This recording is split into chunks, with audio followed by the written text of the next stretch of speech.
हार न मानने का जज्बा तुम्हें उठाएगा। तुम्हारा ये अडिग हौसला तुम्हें बढ़ाएगा। आखिरकार देखना तुम्हारे आगे धरती हिल जाएगी और आसमां झुक जाएगा।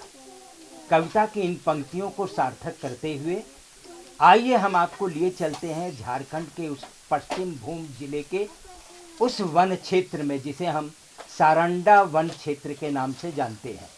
ये क्षेत्र अत्यंत पिछड़ा हुआ और नक्सल प्रभावित है, जहां हमारे समाज सेवी संतोष कुमार पंडा बच्चों में शिक्षा का अलख जगा रहे हैं। उन्होंने शिक्षा का बीड़ा उठाया है। तो आइए वेल डन इंडिया में हम आपको मिलाते हैं श्री संतोष कुमार पंडा, समाज सेवी।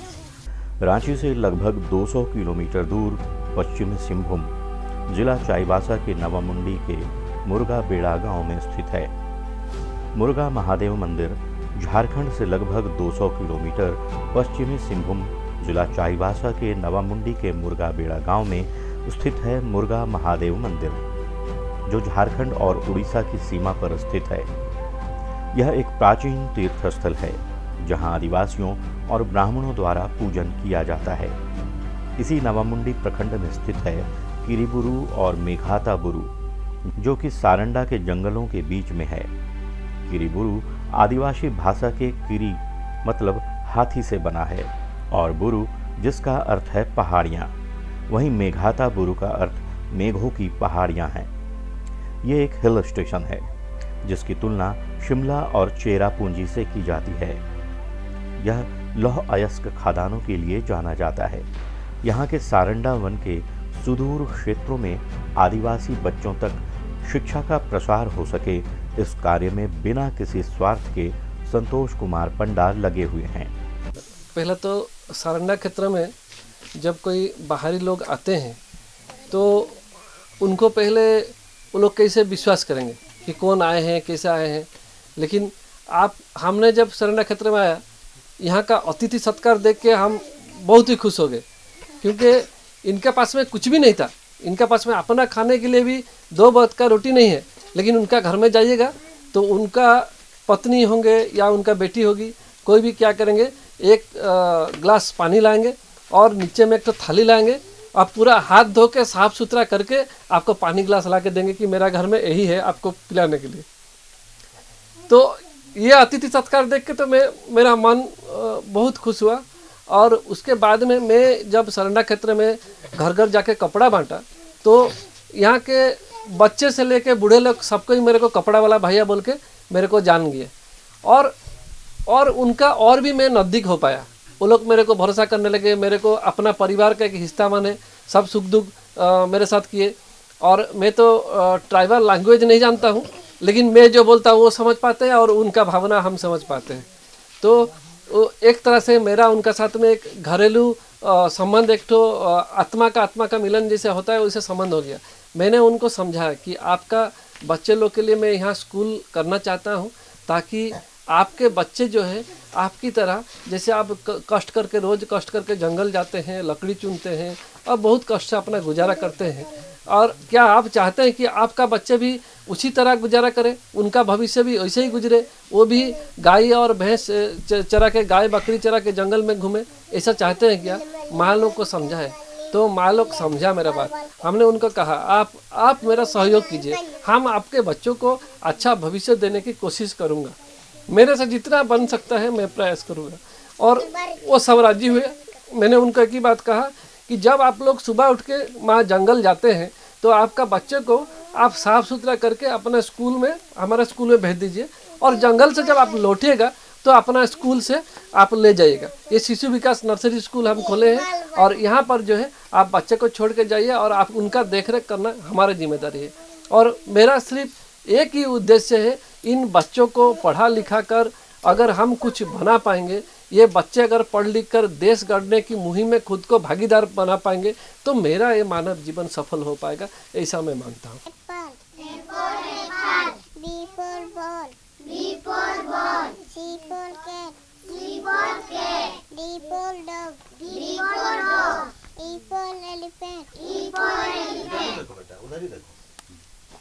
for fish. F for fish. G for gloves. G for grapes. H for hand.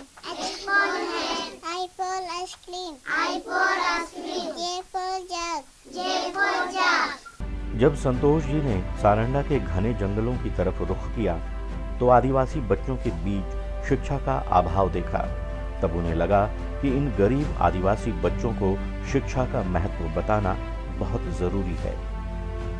उन्होंने उनके माता पिता से मिलना शुरू किया और शिक्षा के महत्व को उनके साथ साझा किया। संतोष पंडा जी का स्कूल है, मैं उसके द्वारा मैं स्टूडेंट सबको पढ़ाती हूँ। बच्चा सबको पढ़ाना बहुत मुश्किल है, वहाँ घर जा जा के स्टूडेंट सबको बुलाना पड़ता है। संतोष पंडा जी और उनके पत्नी घर जाके बच्चा सबको बुलाना पड़ता है, तो ही जाके स्टूडेंट आते हैं, और नहीं तो नहीं जाने से तो नहीं आते हैं। बच्चे सबको पढ़ाना बहुत मुश्किल है। हिंदी सब्जेक्ट पढ़ाते हैं और इंग्लिश मैथ। संतोष जी के निजी प्रयास से उनके बच्चों तक इंग्लिश मीडियम में स्कूल खोलने की पहल के पीछे यही सोच है कि ये बच्चे शहर के बच्चों की तुलना में कहीं कम ना हो। उनका मानना है कि शिक्षा ही एक बेहतर भविष्य बनाने का माध्यम है, गरीबी से लड़ने का हथियार है।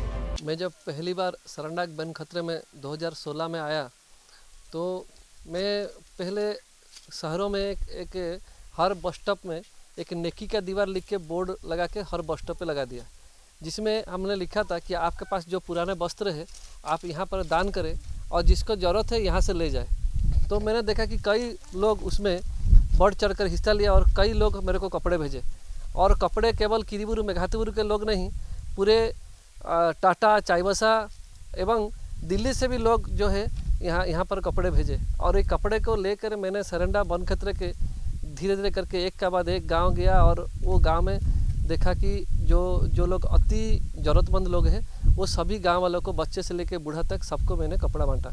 और कपड़े बांटते बांटते इन लोगों के साथ मेरा इतना लगाव हो गया कि मैं इस गांव से और वापस नहीं जा पाया। आज तक 3 स्कूल सुदूर जंगल के गांवों में अपने निजी प्रयास और साथियों के सहयोग से चलाते हुए संतोष जी इसके विस्तार की योजना भी बना रहे हैं। उनका मानना है कि शिक्षा ही सफलता का एकमात्र द्वार है, जिसके लिए कड़ी मेहनत, समर्पण की आवश्यकता होती है। शिक्षा किसी व्यक्ति के आत्मविश्वास को भी बढ़ाती है, तो साथ ही आजीविका के लिए किसी और पर निर्भर नहीं रहना पड़ता है। शिक्षित व्यक्ति रोजगार के लिए रास्ता ढूंढ ही लेता है। मैं कलाता क्षेत्र का रहने वाला हूं और जो मेरा बेटी पढ़ा रही है उषा मुंडू, जो लिटिल आवर स्कूल जो चला रहे हैं, और उसका देन है संतोष कुमार पंडा जी। और लगभग देखा जाए ऐसे कोई आए नहीं कलाता क्षेत्र को जो नक्सली नाम से, खासकर सारंडा हम लोग उनका पश्चिमी सिंहभूम कहा जाते हैं। पड़ोसी मेरे सेल है, लेकिन उतना लिटिल जैसे कि बच्चे बैठ रहे हैं कि नहीं बैठ रहे हैं, लेकिन पढ़ाने के लिए कोशिश कर रहे हैं पंडा जी। और उसके भी बहुत बहुत मेरा गांव तरफ से, मेरे और तरफ से भी बहुत बहुत धन्यवाद।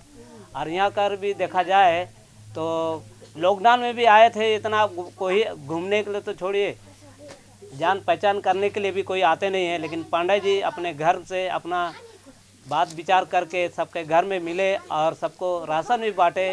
किसी को तो कोई बूढ़ी माँ जो चल नहीं पाते उसको मेडिकल भी पहुँचाया और उसका ट्रीटमेंट किए। और कहने के बाद बहुत सारे हैं आप लोग उनके बताने के लिए कि ऐसे ऐसे पीड़ा उठाए हैं पंडा जी, और उसको सब मदद किए हैं। जो लाचार है उनको भी मेडिकल पहुँचाए, और जिसके पास कुछ सामान ना होते हुए भी उसको सामान पहुँचाए। और यहाँ आप लोग देख रहे हैं, यहाँ भी पढ़ा रहे थे और बच्चा भी उसका ही देन है। बच्चे लोग अभी यहाँ हम लोग उनका स्कूल का, मैं खुद स्कूल का कलाता का अध्यक्ष हूँ। मैं यहाँ अभी तक आंगनबाड़ी नहीं खोल पाया हूँ। हम लोग उनका मुखिया लोग हैं और हम लोग उनका जिला परिषद भी आए थे और वो लोग भी आए हैं, लेकिन हम लोग खाली हौसला दे के गए। उनको क्या देखते हैं उसका भी क्या होते हैं।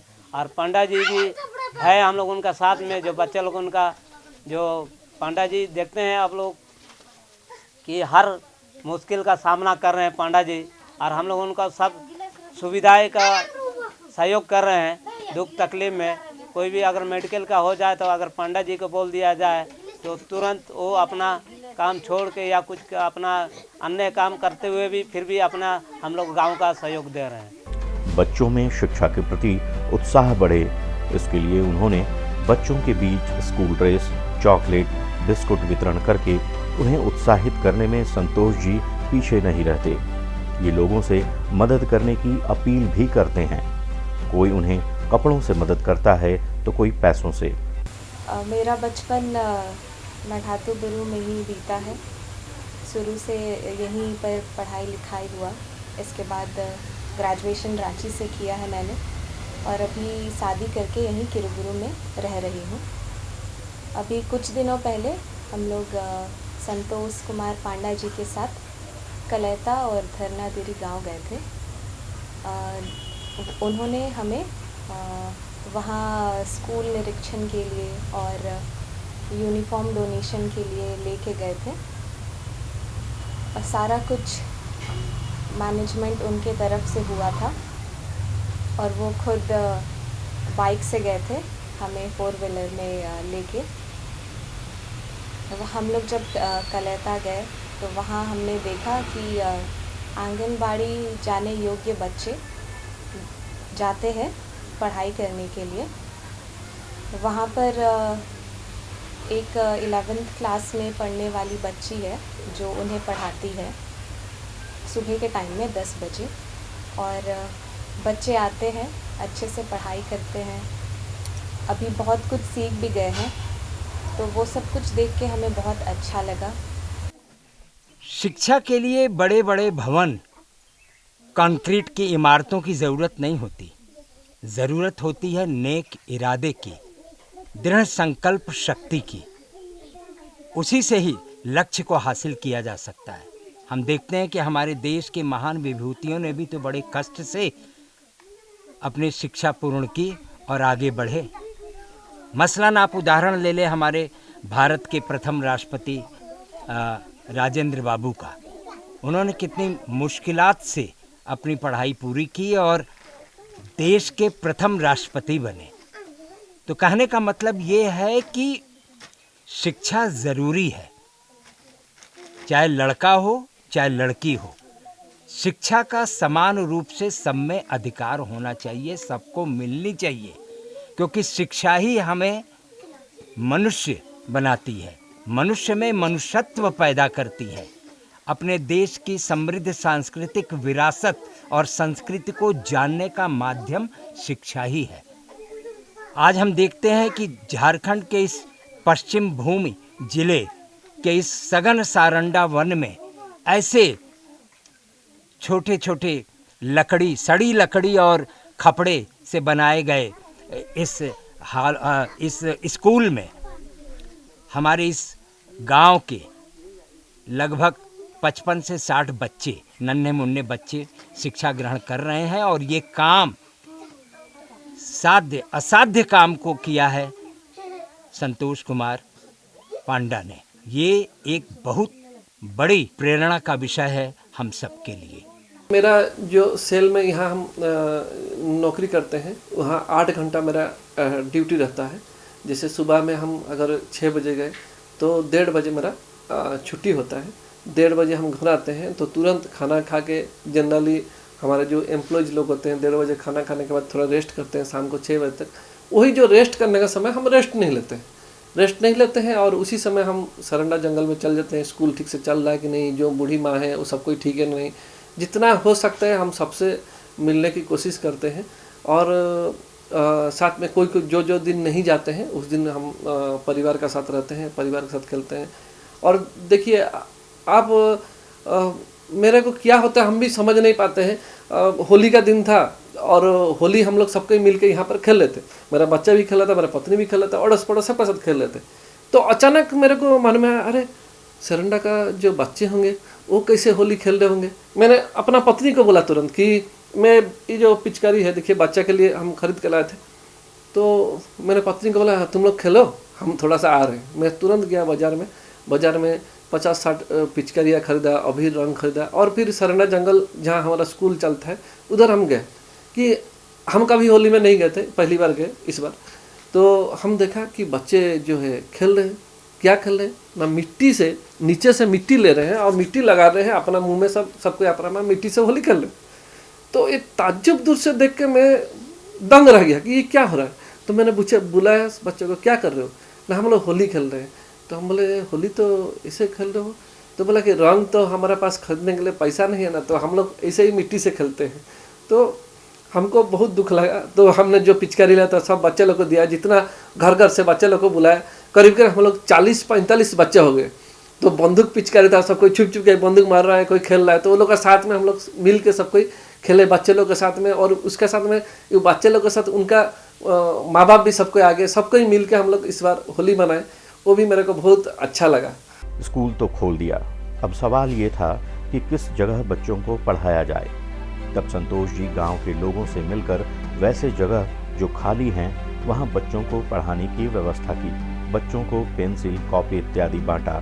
बोर्ड के अभाव में ईंटों पर ABCD व क ख ग घ पढ़ाया, लेकिन शिक्षा उन तक पहुंचाया। यहाँ धरनाधरी में 2019 से नर्सरी स्कूल स्टार्टिंग है, और जो कोरोना काल में जो बच्चे यहाँ से बाहर निकल नहीं पाते थे और ना तो पढ़ाई के लिए सुविधा थे, आने जाने के लिए कोई सुविधा नहीं थे, केवल बैलों की तरह इधर उधर भटके हुए थे।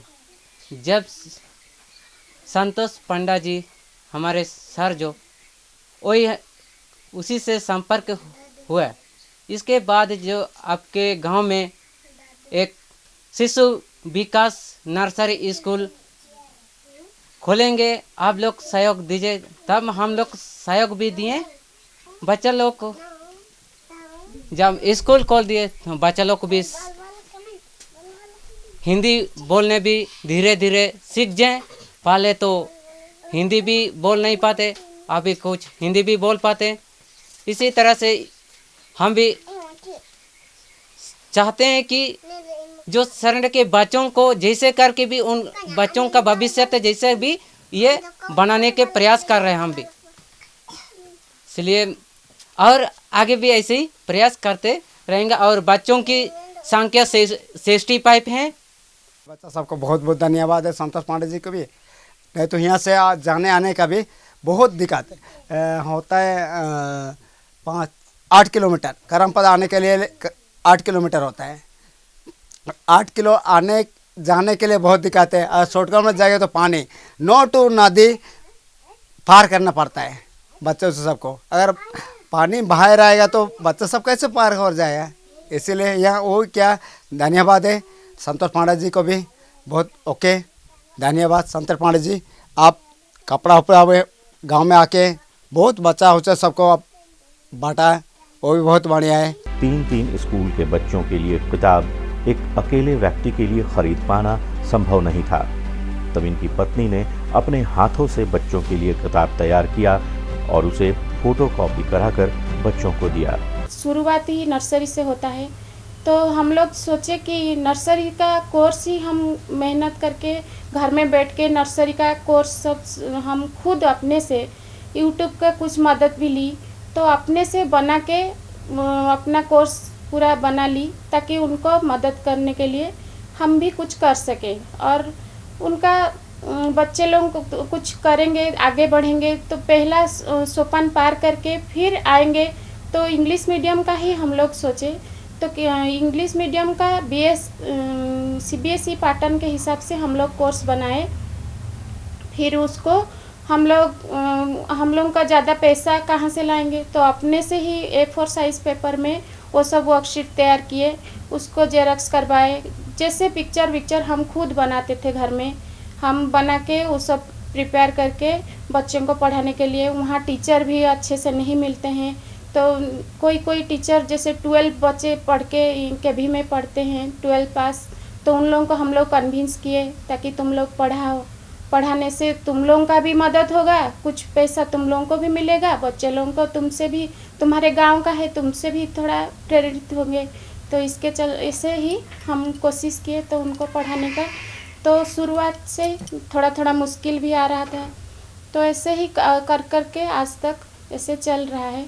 कभी कभी बूढ़े माँ बाप को जो देते हैं खाना वो लोग घर पर ही आ जाते हैं कि आज राशन नहीं पहुँचा है बेटा, कहाँ गया। तो बहुत सुन के खुश लगता है कि हाँ, हम मेरे पास भी जो रहता है हम उनको भी दे देते हैं, कपड़ा चाहे खाना हो चाहे कुछ भी हो, अच्छा लगता है।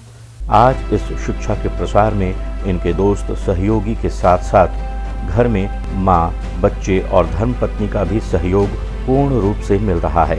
इनकी पत्नी द्वारा स्कूल में पढ़ाने वाले शिक्षकों शिक्षिकाओं को ट्रेंड किया जाता है और वो स्वयं भी स्कूल जाकर बच्चों को पढ़ाने का काम करती हैं।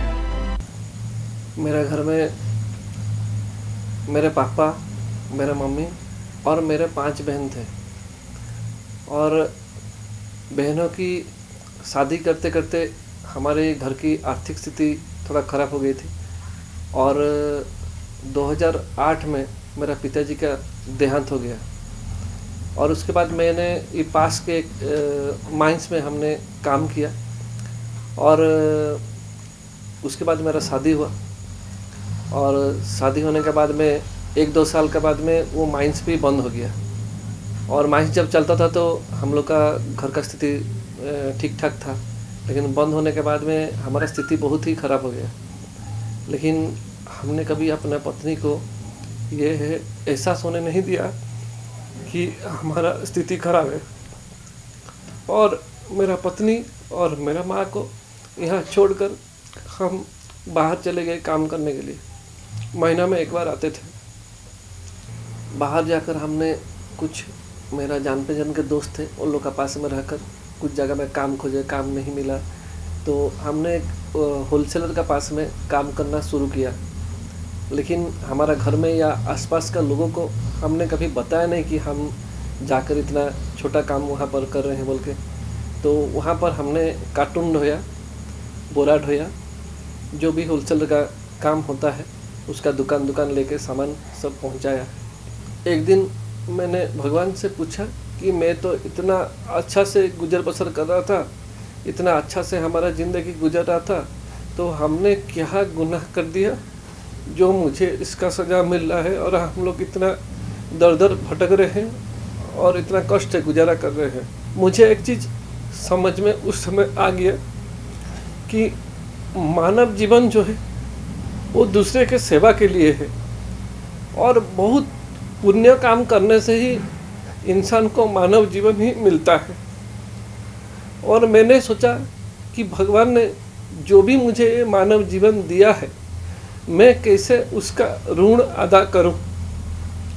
तभी मैंने सोचा कि मैं अपना पूरा जीवन को, अगर भगवान मुझे एक मौका देंगे कि मेरा घर परिवार सब कुछ ठीक हो जाएगा, एक मौका देंगे तो मैं अपना पूरा जीवन जो है समाज के लिए समर्पण कर दूंगा। ये शिशु विकास नर्सरी स्कूल में बच्चों को मुफ्त शिक्षा तो देते ही हैं। इनका कहना है कि जंगल में इनके माता पिता लकड़ी लाने, पत्ता चुनने जब जाते हैं तब इसी स्कूल में अपने बच्चों को छोड़ जाते हैं। इस स्कूल की स्थापना 4 अप्रैल 2017 को किया गया। इसमें पढ़ाने के लिए टीचर रखा जिन्हें 7 या 8 हज़ार मानदेय देने की बात हुई, पर जिन्होंने मदद करने की बात की थी वो पीछे हट गए। पर टीचरों ने उन्हें सहयोग दिया और स्कूल की शुरुआत उनके डोनेट किए हुए घर में किया जा सका। तो मेरा यही उद्देश्य रहा हमेशा कि इन बच्चों को अगर पढ़ लिख कर कुछ आगे बढ़ेंगे और देश गढ़ने की मुहिम में खुद को भागीदार बना पाएंगे तो मेरा ये मानव जीवन सफल हो पाएगा, ऐसा मैं सोचता हूँ। और मेरे को हमेशा यही इच्छा रहता है कि ये बच्चे किस तरह से देश और दुनिया में अपना सरंडा के बच्चे अपनी मौजूदगी जाहिर कर पाएंगे, उस तरह से उनको मेरे को तैयार करना है। क्योंकि यहाँ पर एक क्या समस्या है कि बच्चे यहाँ पर कोई माँ बाप जो है स्कूल भेजना नहीं चाहते हैं और थोड़ा इस किरीबुर क्षेत्र में स्कूल है 1 से लेकर 10 तक है, अभी सरकार 12 तक भी कर दिया है। लेकिन क्या होता है कि छोटा बच्चे पहले तो माँ बाप स्कूल भेजना नहीं चाहते हैं। माँ बाप का है कि समस्या कि वो लोग अपना रोजी रोटी के लिए डेली अपने आप जीवन में जंग लड़ते रहता है, तो वो स्कूल के बारे में सोचने के लिए लोगों का समय नहीं है। तो जैसे तैसे करके स्कूल में 1 क्लास में बच्चा एडमिशन हो जाता है। एडमिशन होने के बाद में वो क्लास प्रमोशन का पॉलिसी का हिसाब से वो लोग प्रमोशन पाते 6 क्लास 5 क्लास तक पहुंच जाते हैं। लेकिन जब 6 क्लास तक पहुंचते हैं तब भी उनको ABCD 1 2 3 4 आता नहीं है, और 6 क्लास का मास्टर कभी भी ABCD उनको सिखाएगा नहीं। तब क्या होता है कि मास्टर जब उनका पर में थोड़ा सा प्रेशर देते हैं तो बच्चे क्या करते हैं, डर के फिर वापस अपने गाँव में चल जाते हैं और वहाँ पर फिर गाय बगल वो सब चराते रहते हैं। वही चीज़ को देखते हुए हमने सोचा कि अगर उनका फाउंडेशन को मजबूत किया जाए, बच्चों को नर्सरी से ही आदत दिला जाए कि वो बच्चे आपको पढ़ना है, आपको आगे बढ़ना है, और उन माँ बाप को भी इतना एहसास दिला देना कि ये छोटा से ही कि आपका बच्चे को आपको पढ़ाना है, ये छोटा नहीं है, यही उम्र ही उसका पढ़ने का है। तो तभी वो बच्चों के पढ़ने के लिए अपने आप को तैयार कर पाएंगे कि हाँ हमको बच्चे को पढ़ाना है। तो इसी मकसद से लेकर हमने एक का बाद एक और अभी 3 स्कूल चला रहे हैं। और अभी मुंबई के कल्याण बावड़े जी हैं, उन्होंने सोशल मीडिया से और दूसरे माध्यम से देखकर हमसे कांटेक्ट किया और हमको बोला कि हम आपके लिए स्कूल यूनिफॉर्म देंगे। तो उन्होंने स्कूल यूनिफॉर्म भेजा। तो स्कूल यूनिफॉर्म से हम देखा कि बहुत बच्चे प्रभावित हुए और हमारे स्कूल में संख्या ज़्यादा बढ़ी। और अभी जो है हमारा स्कूल में 115 बच्चे पढ़ते हैं। और इसी तरह और एक पुणे में साहस देशपांडे जी है, वो भी कुछ मदद कर देते हैं। यहाँ के लोकल लोग हैं, वो लोग भी कुछ मदद करते हैं, देख रहे हैं कि सही से स्कूल चल रहा है, लोगों का उन्नति हो रहा है, बच्चों का उन्नति हो रहा है, तो लोग भी यहाँ का कुछ मदद करते हैं। संतोष जी ने एक कहानी बताया कि एक बच्ची का कोई नहीं था, सिर्फ उसकी दादी थी। उनसे बात करके उन्हें समझाकर बच्ची का दाखिला स्कूल में कराया गया और आज वो बच्ची उच्च शिक्षा प्राप्त कर रही है।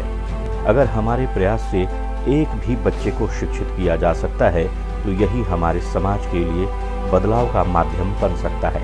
इस क्षेत्र में न केवल किरीबुरु पश्चिम बल्कि किरीबुरु पूर्वी, किरीबुरु मेघातुबुरु उत्तरी एवं दक्षिणी, इन क्षेत्रों में भी उनका बहुत योगदान रहा है।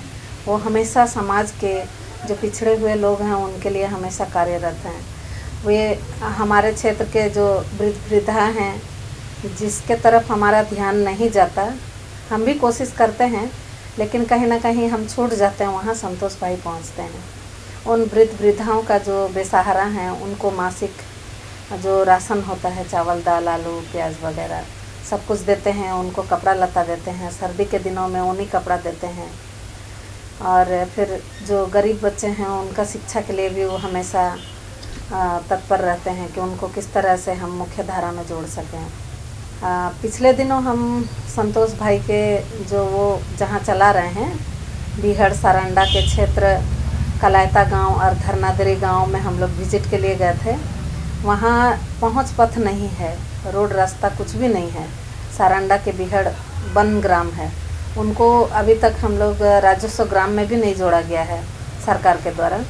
तो वहाँ जो लोग बसे हैं है तो इंसान ही, तो उनको भी तो ज़रूरत है रोटी कपड़ा और मकान की, लेकिन वो लोग बिहड़ जंगलों में रहते हैं जहाँ ना रोड है ना ही पेयजल की व्यवस्था है।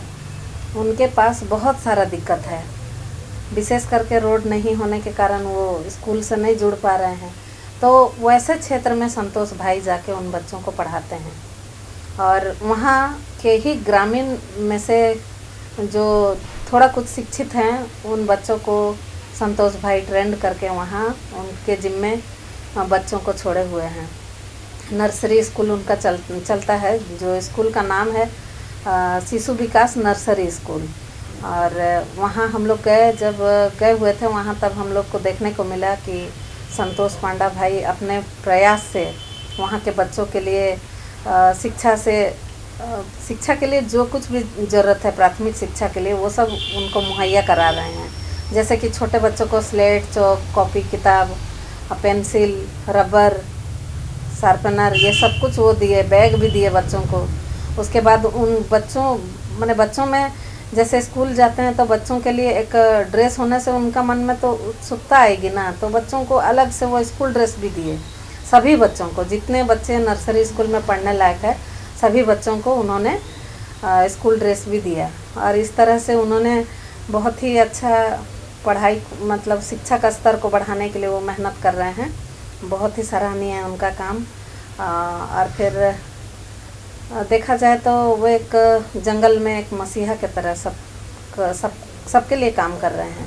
Santosh ji steel authority of India में चतुर्थ श्रेणी के कर्मचारी हैं, जिनके लिए अपने पॉकेट से स्कूल का खर्च चला पाना संभव नहीं है। इसलिए लोगों से मदद की आशा रखते हैं कि लोग आगे बढ़कर इन बच्चों की सहायता करें। संतोष कुमार पंडा जो भी ये यहीं की लड़का है, वो भी ये बेचारे शुरू से ये तकलीफ़ देख देख के बड़ा हुआ है, तो अब गांव वाला को काफ़ी मात्रा में मदद भी देता है और लोकल के हिसाब से उसको बहुत सराहनीय काम सब करते हुए नज़र भी आता है। ब्लड बैंक वगैरह कुछ खोला हुआ है, बेचारा लगा हुआ अपना ड्यूटी ख़त्म करके लोगों को देता है टाइम, और कपड़ा लता जो भी हो पहुंचाता है, स्कूल वगैरह चलाता है। और वो इधर उधर से अनुदान मांग के या तो किसी से कोई देता है, खुशी से सब चीज़ मिला उला के वो अपना काम करते रहता है।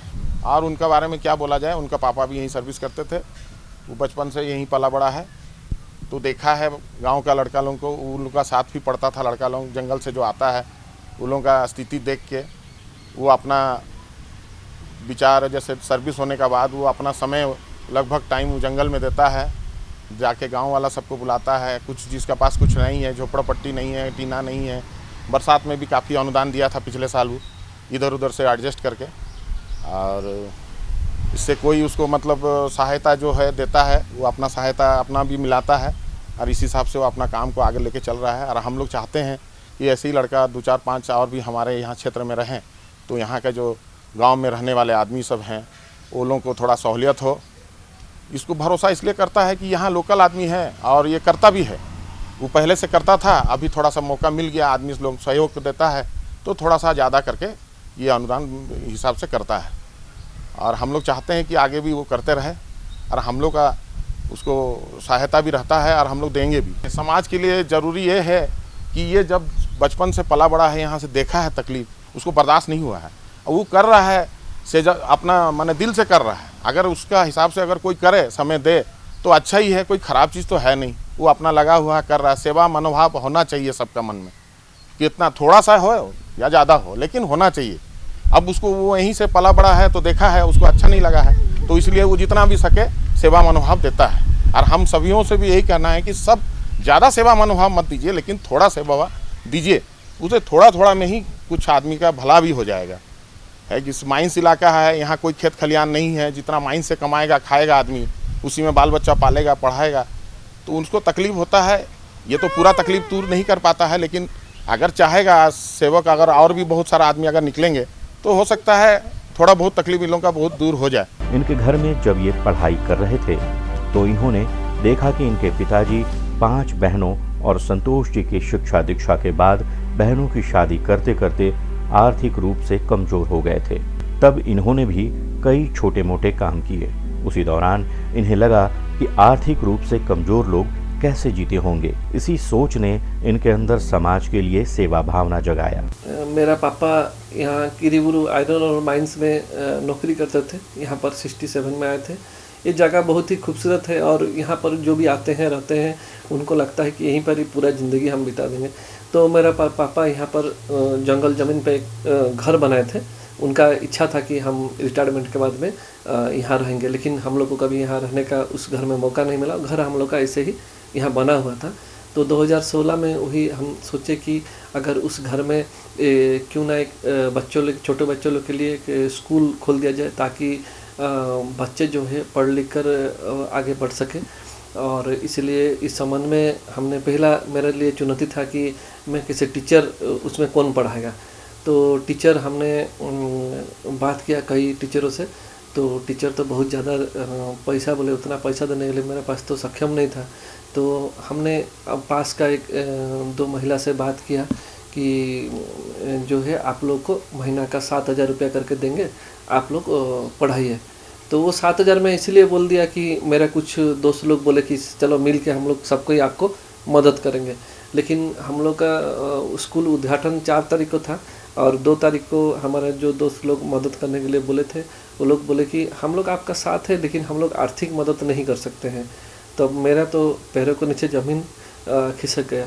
तो मैंने पहले तो टीचर लोग को बुलाया, जिनको टीचर रखेंगे, तो उनको मैंने बताया सारा चीज़ कि ऐसा ऐसा विषय है, हम तो गरीब बच्चे लोग को फ्री में पढ़ाना चाहते हैं, लेकिन ऐसा सा स्थिति है, अभी हम आपको कुछ भी पैसा देने के लिए सक्षम नहीं है। आप लोग कहेंगे तो स्कूल चलाएंगे, नहीं आप लोग बोलिएगा तो हम स्कूल नहीं चला पाएंगे। तो उन्होंने कहा कि भैया आप जो है गरीब बच्चों लोग के लिए मदद करने के लिए इतना आगे बढ़ रहे हैं, तो हम लोग भी आपका साथ देंगे, स्कूल हम लोग चलाएंगे। तो उसी हिसाब से तो 2016 में पहला मेरा स्कूल स्टार्ट हो गया, शिशु विकास नर्सरी स्कूल का नाम दिया गया, और उसमें 35 बच्चा पढ़ते थे। वैसे तो पढ़ाई करने के दौरान ही सेवा के भाव इनके अंदर थे। जब तूफान से उड़ीसा में पूरी जगन्नाथपुर तबाह हो चुका था, तब इन्होंने कॉलेज के बच्चों के साथ वहां फंसे लोगों की मदद की थी, जिनकी सराहना वहां के प्रशासन और सरकार ने भी किया। पिताजी के देहांत के उपरांत ये किरीबुरू में ही रहने लगे। 2014 में हमने जो गरीब लोग थे, जो लोग का कोई बेटा बेटी नहीं है, जो लोग असहाय हैं, वैसे लोगों को जाके मदद पहुंचाना, वो ऐसा करना शुरू किया।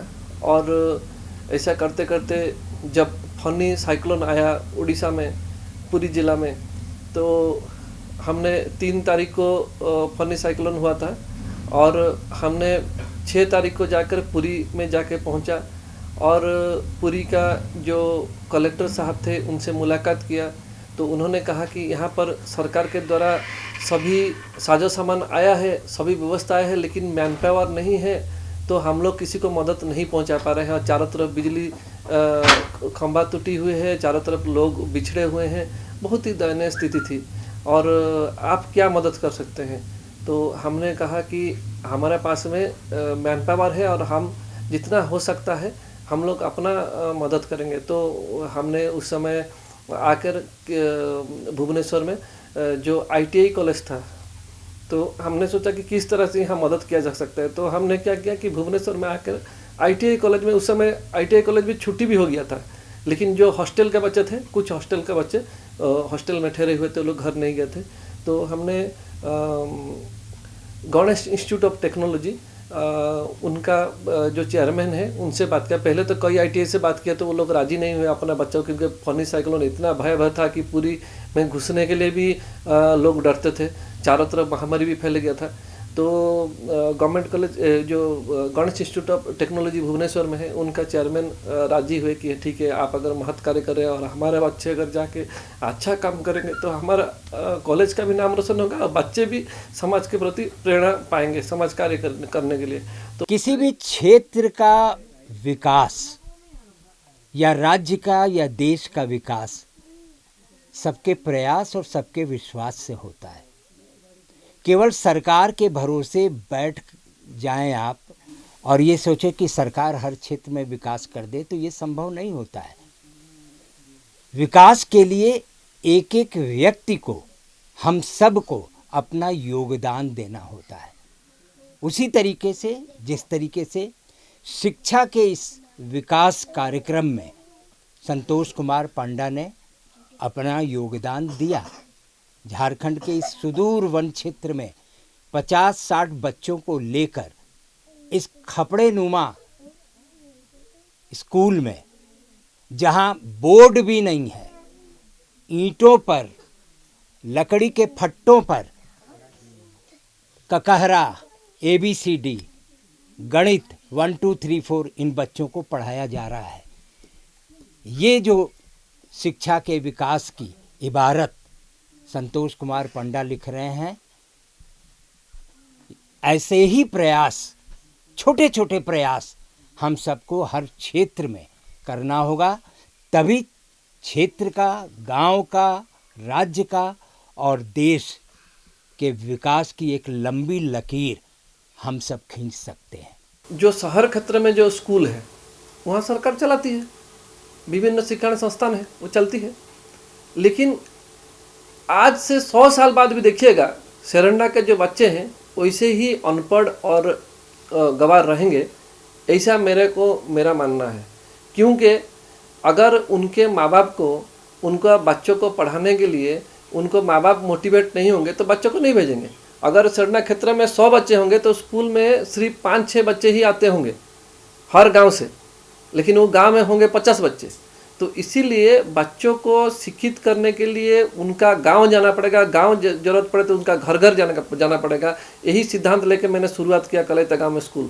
मैंने 3 कलेता एक ही गांव में ही, आज मेरा कलेता गाँव में 1 स्कूल है, लेकिन एक स्कूल वहाँ फेलियर हो जाता। एक जगह में अगर एक स्कूल करते तो आदिवासी मुंडा लोग अलग अलग जगह में रहता है, यहाँ 4 घर तो वहाँ 4 घर तो 2 किलोमीटर बाद 4 घर ऐसे करके रहता है।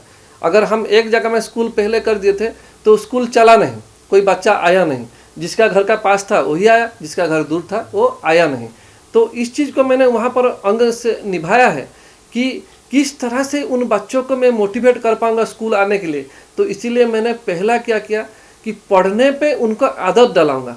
तो उनका घर में ही जाकर पढ़ाने से उनका आदत डालेगा कि पढ़ाई क्या होता है, पढ़ने से क्या फ़ायदा होता है। नहीं तो वो लोग तो कुछ जानता नहीं, उसको पढ़ाई से क्या मतलब, उसको तो पेट से मतलब, वो तो भूख मिटाएगा कि पढ़ेगा। तो इसीलिए वो पढ़ने से क्या फ़ायदा होगा उनको बताने के लिए पहले हमारा टीचर्स को घर घर जाके पढ़ाना पड़ा। जो शुरुआत हम किए, कभी एक तो स्कूल नहीं किए थे, वही एक ही गांव में 3 जगह स्कूल किए थे। ये टोला में एक ठो, वो टोला में एक ठो, वो टोला में एक ठो, यहाँ 10 घर है, वहाँ 10 घर है, वहाँ 10 घर है। टीचर जाके यहाँ 1 घंटा पढ़ाया ट्यूशन जैसा, वहाँ 1 घंटा पढ़ाया, वहाँ 1 घंटा, उन लोग को पढ़ने में आदत हो गया। तो धीरे धीरे करके हमने एक जगह में स्कूल कर दिया। तो जब आदत हो गया, जब 6 महीना साल भर पढ़ लिया तो फिर एक स्कूल में वो लोग आ पाया। तो वैसे ही टाइप का जंगल का अगर यहाँ पर ही एक तो बहुत बड़ा बिल्डिंग करके बहुत बड़ा स्कूल कर देंगे तो वो बच्चा यहाँ नहीं आएगा पढ़ने के लिए, आप जितना भी उसको फैसिलिटी दे देंगे। लेकिन उसको इसीलिए मैंने वो सोचा कि जिस तरह से सरकार पढ़ा रही है उस तरह से सरकार तो अच्छा काम कर रही है, लेकिन हम कुछ हटके करेंगे ताकि उसमें बदलाव हो और जो सरकार करना चाहती है वो चीज़ में सही मायने में उस दिशा में हम लोग बढ़ पाएंगे। तो इसीलिए मैंने क्या किया, वो जो अलग अलग जंगल में जहाँ भी आपने हमारा स्कूल देखा, वो पहले छोटा टुकड़ा में पहले स्कूल बना था, फिर धीरे करके एक जगह बना। जब एक जगह बना फिर बाद में हम और एक जब स्कूल करेंगे, बड़ा स्कूल एक करेंगे, मेरा जो सपना है, तो उस बच्चे धीरे करके सबको वो स्कूल में आ पाएंगे, ऐसा मेरा विजन है। जब ये सुदूर गांव में जाया करते हैं तो ऐसे बहुत से गरीब लोग दिखते हैं जिनके पास पहनने को कपड़े तक नहीं हैं। तब इन्होंने शहर के बीच नेकी की दीवार का तख्ता लगाया जिस पर लोग गरीबों के लिए कपड़ा टांग सकें और ज़रूरतमंद लोग वहां से कपड़ा ले सकें। इन कपड़ों को संतोषी गरीबों तक सुदूर गांव में पहुंचाया करते हैं, जिससे लोग इन्हें कपड़ा वाला भैया भी कहते हैं। हम लोग बहुत दिन से हम लोग 91 से यहाँ रहता है, लेकिन हम लोग का स्कूल भी नहीं है। लेकिन अभी संतोष पांडे आ गया, हम लोग का गरीब आदमी को सब दिखता है। ऐसे कोई बाल बच्चा नहीं है, उसका खाना पाना सब लेके आता है, लेकिन किसका कपड़ा नहीं है उसका भी लेके आता है। लेकिन हम लोग का वैसा मेरा भी कोई नहीं है, मेरा भी बाल बच्चा नहीं है, हमें अकेला है, लेकिन हम लोग वैसा गुजरा चलता है। हम लोग का क्या स्कूल है चाहने का क्या, हम लोग का ग्राम सभा में मीटिंग किया है, संतोष पांडे बोला हम लोग स्कूल चाहिए बोल के। संतोष पांडे अभी भी खड़ा हुआ है और हम लोग स्कूल खुला रही है और अभी तक हम लोग बच्चा लोग सब आया हुआ है और हम लोग का स्कूल चल रहा है। धीरे धीरे चलना है और धीरे से कदम बढ़ना है, लेकिन हम लोग का गांव को बनाना पड़ेगा। लेकिन गांव को हम लोग अच्छा से बनाना पड़ेगा, लेकिन स्कूल भी बनाना है और गांव भी बनाना है। इन्होंने दर्जनों बेसहारा माताओं को राशन व स्वास्थ्य सेवा पहुंचाया है। इन्हीं में से एक धानादिरी की 80 वर्षीय लुडूरी पूर्ति का कुष्ठ रोग के कारण हुए दाहिना पैर के अंगूठे में घाव के इलाज के लिए चाईबासा उपायुक्त को सहायता के लिए ट्वीट किया था और स्वास्थ्य सेवा और सामाजिक सुरक्षा की टीम पहुंचकर उनका इलाज किया। अगर मैं घर में भी रहता हूं तो मुझे लगता है कि गांव में क्या हो रहा है, फलाना घर में क्या असुविधा है, सब कुछ मेरे को मन में आता है। तो गांव वाले भी मुझे उतना प्रेम देते हैं। मैं घर में रहता हूं तो सारंडा के वन क्षेत्र के कोई ना कोई हर रोज़ 2-3 लोग जो है मेरा घर में पहुंचते हैं, उनका असुविधा सुख दुख लेके पहुंचते हैं। किसी को अस्पताल में भर्ती कराना है तो किसी को और कुछ काम है। और इसी कड़ी पे मैंने देखा कि धरनादिरी गांव में एक बूढ़ी माँ है जिनका कोई भी नहीं है, मैंने आके पता किया तो गांव वाले से मुझे पता चला कि उनका बेटा बेटी इस संसार में उनका कोई भी नहीं है। मैंने वहाँ से ठान लिया कि इनका मैं बेटा बनूंगा और उनको माँ की तरह, अपने माँ को जैसे मेरा कर्तव्य बनता है, उनके प्रति भी मैं अपना कर्तव्य निष्पादन करूँगा।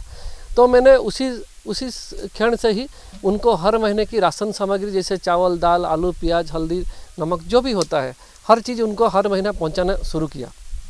और वो सब पहुंचाते एक दिन मैंने देखा कि वो पूरा बीमार हो गई है और खाना बनाने के लिए सक्षम नहीं है। तो मैंने गांव वालों के साथ में विचार विमर्श किया और गांव वालों ने अपना राय दिया कि एक जन का घर में उनका खाना बनाएंगे और आप वहाँ पर राशन दे दीजिए, वही जो है उनको हर महीना खिलाएंगे। तो ऐसे ही करते करते वैसे भी कुछ साल चला। उसके बाद एक दिन मैंने आके देखा कि माँ का पैर में घाव हो गया है और वो घाव को छिपकली खा रही है। छिपकली खाते खाते उस घाव को पूरा ऐसे कर दिया कि मांस नीचे में टप टप करके गिर रही है, लेकिन माँ को कुछ पता ही नहीं चल रहा है। हम बोले ये क्या बीमारी है कि उनको कुछ पता नहीं चल रहा है। तो उनको हम यहाँ के हमारे डीसी साहब को ट्वीट के माध्यम से जानकारी दी। और दूसरा ही दिन मुझे बहुत खुशी हुआ कि जिला प्रशासन की पूरा टीम एम्बुलेंस के सहित में इस गांव में आई और माँ का इलाज किया। और बाद में इनको किरीबुरु अस्पताल में डॉक्टर मुन्ना कुमार की देखरेख में 3 महीने तक इनका इलाज किया गया और बाद में स्वस्थ होकर वो गांव वापस आई। आज वो देखिए आपके सामने में स्वस्थ खड़ी है। और उनको कभी भी तबीयत खराब होता है, कुछ भी होता है तो हम उनको अस्पताल लेके जाते हैं और उनका राशन भी जो भी जरूरत होता है वो देते हैं। लेकिन बेसहारा माताओं के सामने समस्या ये थी कि उनका भरण पोषण कैसे होगा। इस समस्या को समझते हुए पंडा जी ने इनके जैसे बेसहारा माताओं को हर महीना राशन खरीदकर सुदूर गांव पहाड़ पर इनको राशन देते हैं। ये माताएं इनको ही अपना बेटा मानकर सुख दुख की बात करती हैं। सरंडा वन क्षेत्र में जो लोग जंगल में रहते हैं उनका जीवन को आपको थोड़ा सा समझना होगा।